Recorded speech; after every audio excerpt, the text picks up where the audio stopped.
Hello guys, welcome back to my channel. வீடியோக்குள்ளே போகிறதுக்கு முன்னாடி மறக்காம இந்த வீடியோக்கு ஒரு லைக்கை போட்டுருங்க.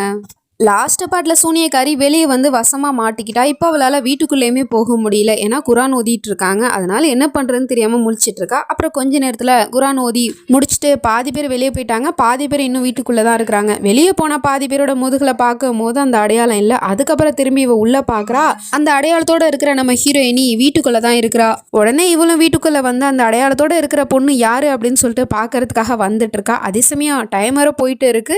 கரெக்டாக 6 மணிக்கு இவ கத்தியால் நெஞ்சில் குத்துனா. பட் இருந்தாலும் இப்போ 6:15 ஆக போகுது. குத்துனதுலேருந்து 15 நிமிஷத்துக்குள்ள அவளோட பாடிக்குள்ளே போயாகணும். ஆனால் அவள் அந்த டைமெல்லாம் இப்போ பார்க்குற மாதிரி தெரியல. அவள் எதிர்த்தாப்புல இருக்கிற அந்த பொண்ணோட முகத்தை பார்க்குறதுல தான் ஆர்வமாக இருக்கா. அப்படியே வந்து கிட்ட வந்துட்டா. கரெக்டாக அவளை டச் பண்ண போகிற நேரமாக பார்த்து இந்த பக்கம் நம்ம ஹீரோ அம்மா பார்க்கலான்னு சொல்லிட்டு ரூமுக்குள்ளே வந்தவன் அம்மா இப்படி கத்தி குத்தோட கிடக்கிறத பார்த்துட்டு அவன் ரொம்ப பயந்து போயிட்டான். அம்மா உங்களுக்கு என்ன ஆச்சுமா, யாருமா அப்படி பண்ணது அப்படின்னு சொல்லிட்டு பயந்துக்கிட்டு அதுக்கப்புறம் அவன் நெஞ்சில் இருக்கிற கத்தியை கரெக்டாக இங்கே உருவிட்டான். அவளும் அங்கே கரெக்டாக நம்ம ஹீரோயினி போயிட்டு தொடுற நேரம் டக்குன்னு இவன் கத்தி எடுத்ததுனால அவளோட உடம்புக்குள்ளேயே அவள் வந்துட்டா. அவளோட ஆத்மா வந்து திரும்ப வந்துருச்சு. உடனே இவ எழுந்துருச்சு.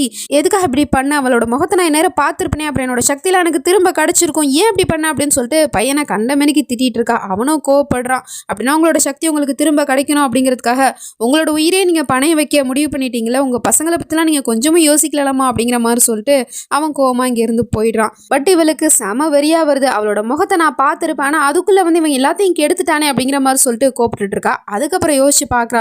வெயிட் நான் அவளோட முகத்தை பார்த்தேனே, அந்த கடைசி நிமிஷத்தில் அவளோட முகத்தை நான் பார்த்துட்டேன், ஆனால் அவளோட முகம் எப்படி இருந்துச்சுங்கிறது எனக்கு ஞாபகம் வர மாட்டுதே அப்படின்னு சொல்லிட்டு கோப்பிட்டு இருக்கா. அதுக்கப்புறம் இல்லை நிதானமாக யோசி, அவளோட முகம் உனக்கு கண்டிப்பாக ஞாபகம் வரும் அப்படின்னு சொல்லிட்டு இவளும் கண்ணை மூடி யோசிச்சு பார்த்துட்டு இருக்கா.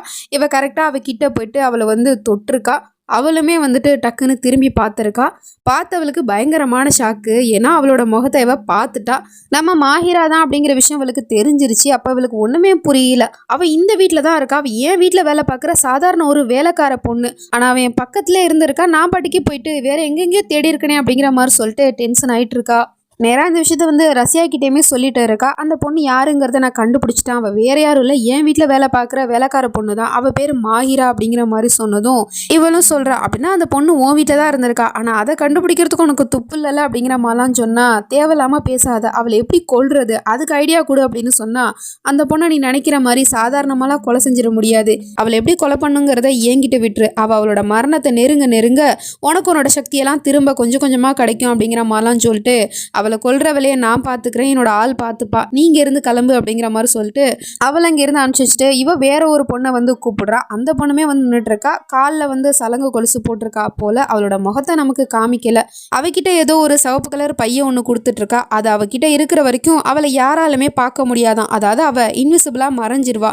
ஸோ நீ இப்போ யாரு கண்ணுக்கும் தெரிய மாட்டா, அவளை கொலை பண்றதும் ஈஸியா இருக்கும் அப்படிங்கிற மாதிரி சொல்லிட்டு அவளை கொல்றதுக்காக இவளை ஏவி விடுறா. இவ இந்த பக்கம் நம்ம ஹீரோயினி தன்னோட அப்பாவோட புக்கை வந்து பார்த்துட்டு இருக்கா. அதில் வந்து ஒரு தாயத்து இருக்குது. அந்த தாயத்தை வந்து அப்பா தான் கொடுத்துருப்பார் போல்.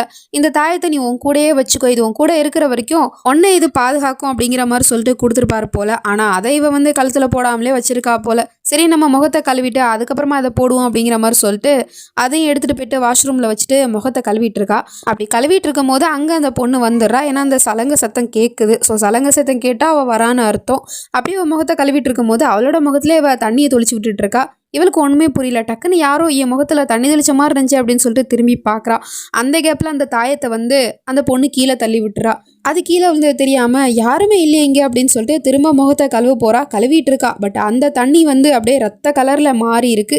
அது தெரியாமல் அவள் முகத்தை கழுவிட்டு அப்படியே கண்ணாடியில் அவளோட முகத்தை பார்த்தவளுக்கு பயங்கரமான ஷாக்கு. ரத்தம்னு சொல்லிட்டு வேகமாக கத்திட்டு இருக்கா. அங்கே இருந்து அவளோட அக்கா 2 பேருமே வந்துடுறாளுங்க.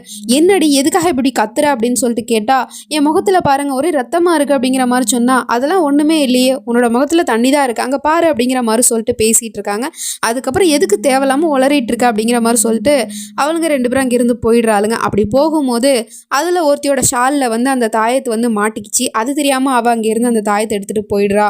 நம்ம ஹீரோயினி அதுக்கப்புறம் முகத்தை கழுவிட்டு பாத்ரூம்லேருந்து வெளியே வந்தா. அந்த தண்ணி வந்து ரெட் கலர்ல ரத்தமா மாறுச்சு இல்லையா, அதை அப்படியே அவளை ஃபாலோ பண்ணிட்டே போயிட்டு இருக்கு. ரத்தம் தான் போல அது அப்படியே ஃபாலோ பண்ணிட்டு வந்துட்டு இருக்கா. அது தெரியாம இவளும் வந்து நடந்து போயிட்டு இருக்கா. இதை தூரத்துல இருந்து அந்த சூனியக்காரையும் பார்த்துட்டு, அப்படின்னா அந்த சிவப்பு கலர்ல இருக்கிற ரத்தமா இல்ல தண்ணியா அதுதான் வந்து அவளை கொல்ல போதா அப்படின்னு சொல்லிட்டு ஆர்வத்தோட பார்த்துட்டு இருக்கா. நம்ம ஹீரோயினியும் தெரியாதனமா அந்த ரத்தம் மாதிரி இருக்கிற தண்ணியில காலை வச்சுட்டா போல. அடுத்த செகண்டே அப்படியே ஸ்விம்மிங் ஃபுல்லா வலிக்கு விழுந்துடுறா. விழுந்தது பிரச்சனை இல்லை, அவள் எழுந்திரிச்சு வந்துருவா. ஆனா அந்த ரத்தம் மாதிரி இருக்கிற தண்ணியுமே வந்து அந்த ஸ்விம்மிங் பூல்ல இருக்கிற தண்ணிக்குள்ள கலந்துருது.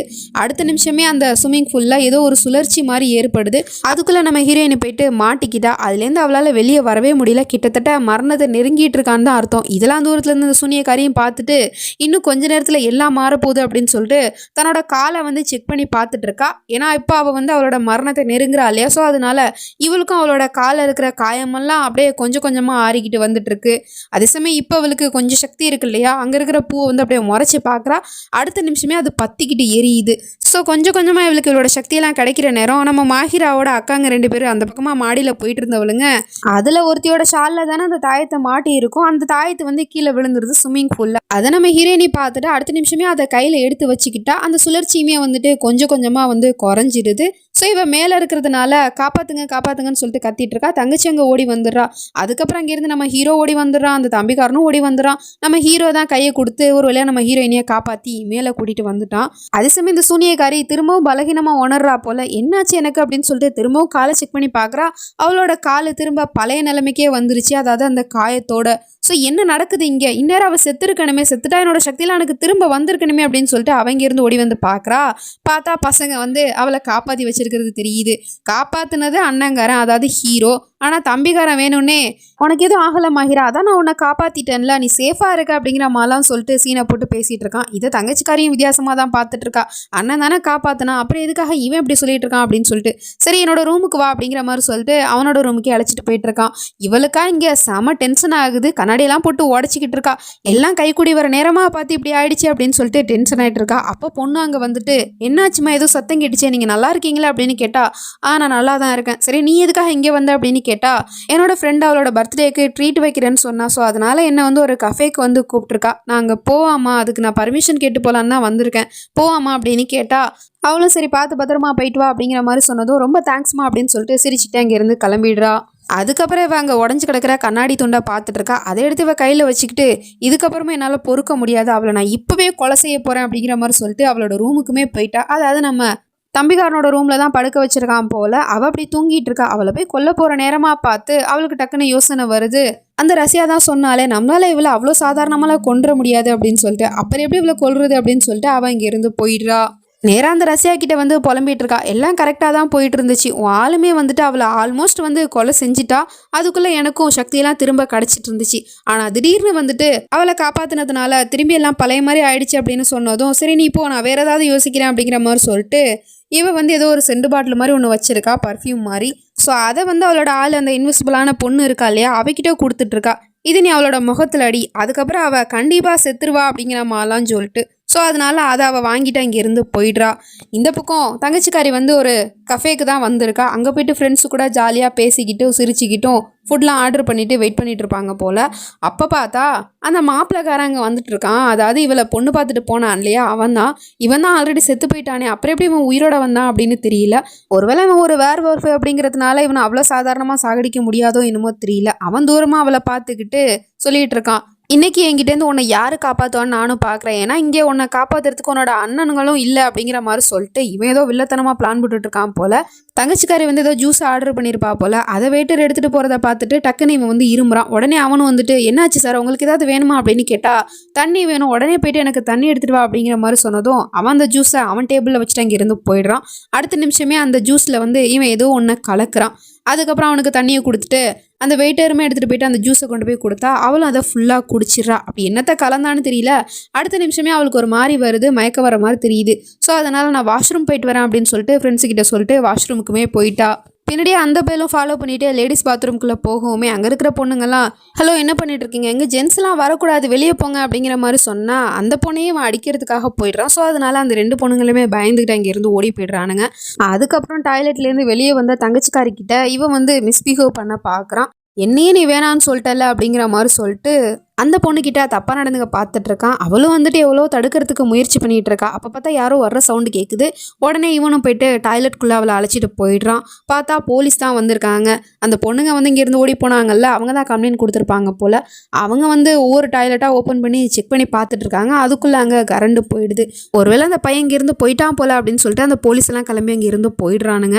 அதுக்கப்புறம் இவகிட்ட சொல்லிட்டு இருக்கான், உடனே என்கிட்ட இருந்து யார் தான் இப்போ காப்பாற்றுவாங்கன்னு நானும் பார்க்குறேன் அப்படிங்கிற மாதிரி சொல்லிட்டு அப்படியே அங்கே சீனை கட் பண்ணா இந்த பக்கம் நம்ம ஹீரோயினே கண்ணு முழிச்சிட்டா. கண்ணு முழிச்சு பார்க்கும்போது அந்த தாயத்தை தான் தேடிட்டு இருக்கா. ஏன்னா அந்த தாயத்தை தான் இன்னைக்கு அவளோட உயிரே காப்பாத்துச்சு அப்படின்னு சொல்லிட்டு தேடிட்டு இருந்தா அந்த தாயத்தை அங்கே இல்லை. ஏன்னா அந்த சூனியக்காரி இவளை கொல்றதுக்காக ரூமுக்கு வந்திருப்பா இல்லையா. அப்போ அந்த தாயத்தை பார்த்துட்டு அப்படின்னா உன்னை இதுதான் காப்பாத்துதா அப்படின்னு சொல்லிட்டு அதை அங்கேருந்து எடுத்துகிட்டு போயிட்டா. ஸோ அந்த தாயத்தை தேடிட்டு இருக்கும் போது அங்கே அந்த இன்விசிபிளான அந்த பொண்ணு வந்து அந்த சென்டு பாட்டிலை எடுத்துகிட்டு வந்துட்டு இருக்கா. அடுத்த செகண்டே நம்ம ஹீரோனோட முகத்துலையுமே அதை அடிச்சிட்டா. 2-3 தடவை அடிச்சதுக்கப்புறம் அவளுக்கு என்ன ஆகுதுன்னே தெரியல. ஒரு மாதிரியா மயக்க மாதிரி வருது. அவளால் அதுக்கப்புறம் பேசக்கூட முடியல. தொண்டையெல்லாம் அப்படியே அடிச்சு போயிடுச்சு போல. இது தாப்புல வெளியே வந்து லத்தீஃபையும் கசாலவையும் கூப்பிடுறதுக்கு பார்த்துட்டு இருக்கா. ஆனால் அவளால் முடியல. இந்த பக்கம் இந்த சூனியக்காரி வந்து அவளோட முடியை வந்து கோதி விட்டுட்டு அவள் எப்போ தான் சாவா அப்படின்னு சொல்லிட்டு யோசிச்சுட்டு இருக்கா. அப்போ அவளோட முடி வந்து அப்படியே கொத்தா கையில் வந்துட்டுருக்கு. ஏன்னா இப்போ அவகிட்ட எந்த ஒரு சக்தி இல்லை இல்லையா. ஸோ அதனால் அப்படி கொட்டிகிட்டு இருந்த முடி திடீர்னு வந்து கொட்டுறது அப்படியே ஸ்டாப் ஆகிடுச்சு. அப்படின்னா அவள் சாக போகிறாளா திரும்ப அப்படின்னு சொல்லிட்டு இவளும் ரூமை திறந்துட்டு வந்து வெளியே வந்து பார்த்தா அந்த கசாலா தான் நின்றுட்டுருக்கா. பார்த்தா தர்காவுக்கு போயிட்டு வந்துருப்பா போல். ஸோ அந்த துணியை எடுத்துகிட்டு வந்துட்டு இவகிட்டேயே கொண்டு போயிட்டு இருக்கா.